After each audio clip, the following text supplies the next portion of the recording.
I think that the other part of the business people don't understand is the recruiting side, right? Football, especially more than almost any other sport, Right. your guys are gone.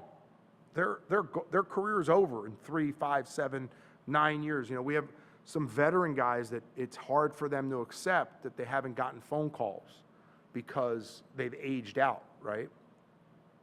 That's not our fault.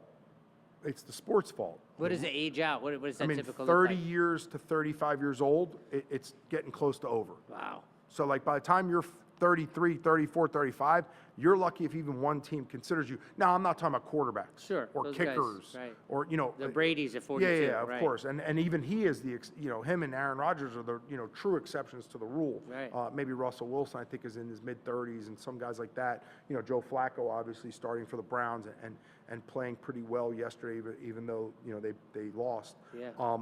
And so that position's a little bit different, right? Because there's only so many good quarterbacks, and even, obviously locally, you see Miami pays Tua. He struggled immensely yesterday, and, hopefully picks it up and plays better next week. Right. And so that's the other part of the industry that people don't see, the behind closed door stuff, like why teams do that. You've seen it because you've been around me a lot. You've been to Right. the combine with me. Right. There's so much off the page work Oh my God. that's done.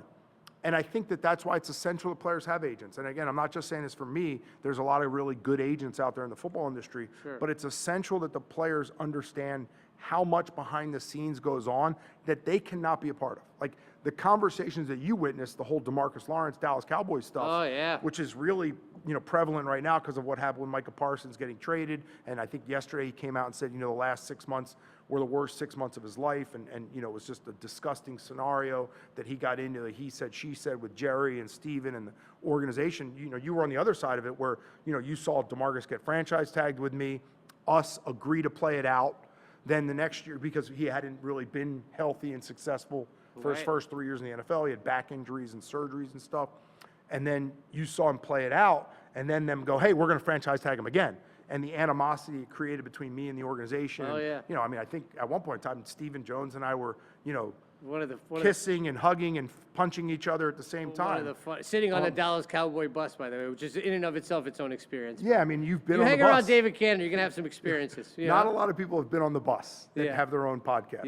Yeah, Two Taps and Friends and the Cowboys bus. Yeah. So, I think that those are all things that, from a what do you do for a living standpoint, it's hard.